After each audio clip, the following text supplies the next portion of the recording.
तानाशाही नहीं चलेगी, नहीं चलेगी, नहीं चलेगी, ये हिटलरशाही नहीं चलेगी, नहीं चलेगी, नहीं चलेगी, ये हिटलरशाही नहीं चलेगी, नहीं चलेगी, नहीं चलेगी, ये तानाशाही नहीं चलेगी, नहीं चलेगी, नहीं चलेगी। हम सरकार से ही मांग करना चाहते हैं, ये युवा है, युवा किसी भी देश की सत्ता बदलने का दम रखता है और अभी भी इस देश का 70% युवा है।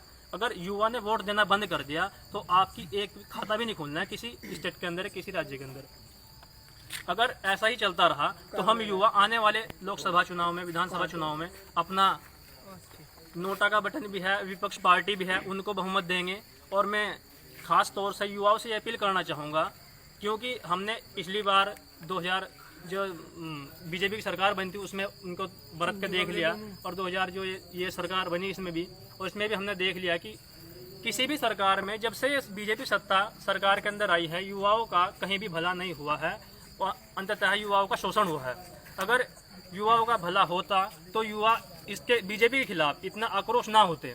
अब ये गुस्सा, ये जो विडंबना, मानो जो इंसान के अंदर, जो युवा के अंदर जो दुख है, ये सिर्फ इसीलिए है क्योंकि उनके अंदर बेरोजगारी और शिक्षा का अभाव घटता जा रहा और शिक्षा बढ़ती जा रही तो सवालों को जन्म दे रही। अगर सरकार कोई एक्शन नहीं लेती फिर क्या करेंगे आप? अगर सरकार कोई एक्शन नहीं लेती है तो मैं राज्य के युवाओं से, पूरे देश के युवाओं से इस टीवी चैनल के माध्यम से ये कहना चाहता हूँ कि सरकार के खिलाफ धरना प्रदर्शन किया जाए, शांतिपूर्वक धरना प्रदर्शन किया जाए, सोशल डिस्टेंसिंग के माध्यम से धरना प्रदर्शन किया जाए और सरकार को जताया जाए अगर सरकार हम युवाओं की नहीं सुनती है तो हम सरकार के खिलाफ हल्ला बोल करेंगे, देश में शांतिपूर्वक धरना प्रदर्शन करेंगे। लेकिन फिर भी कुछ असामाजिक तत्वों द्वारा सामाजिक जो सरकार के जो असामाजिक तत्व अंधभक्ति फैलाते हैं वो उस मुंह में घुसकर उसको हिंसा का पात्र बनाते हैं और हिंसा भड़काने का काम करते हैं, जिसमें युवा पिट जाता है, उसके खिलाफ मुकदमा दर्ज हो जाता है।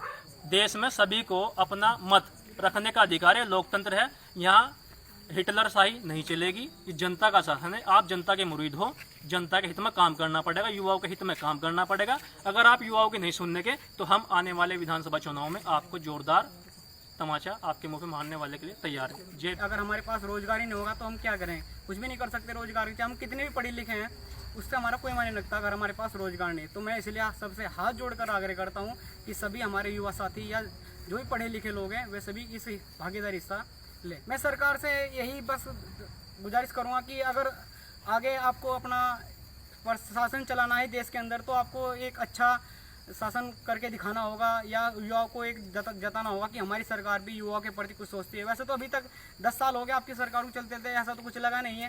तो सरकार यही है कि मुझे नहीं लगता आगे आने वाले टाइम में ये सरकार कुछ समय के लिए रुकेगी।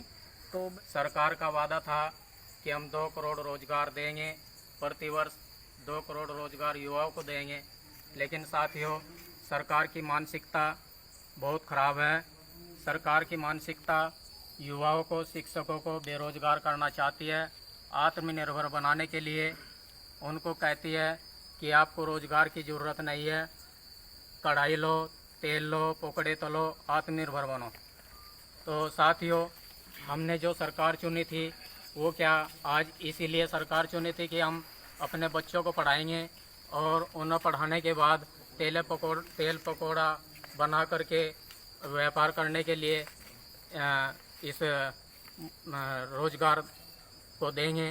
तो साथियों आज हम पूरे प्रदेश में इस बेरोजगारी के खिलाफ एक मुहिम चला रहे हैं जिससे सरकार के कानों में आवाज़ पहुंचे और सरकार शिक्षकों को और युवाओं को रोजगार देने का कार्य करें।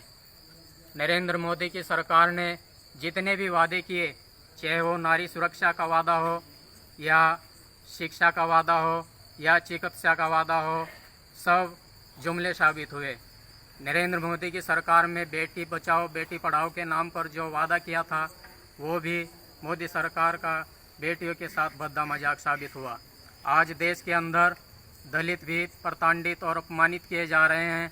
और साथियों रोजगार तो बहुत दूर की बात, हमारे उत्तराखंड प्रदेश के मुख्यमंत्री श्री त्रिवेंद्र सिंह रावत ने परसों यानी कि 7 तारीख को एक बार में घोषणा की कि हम युवाओं को रोजगार नौकरी नहीं दे सकते, वो आत्मनिर्भर बने।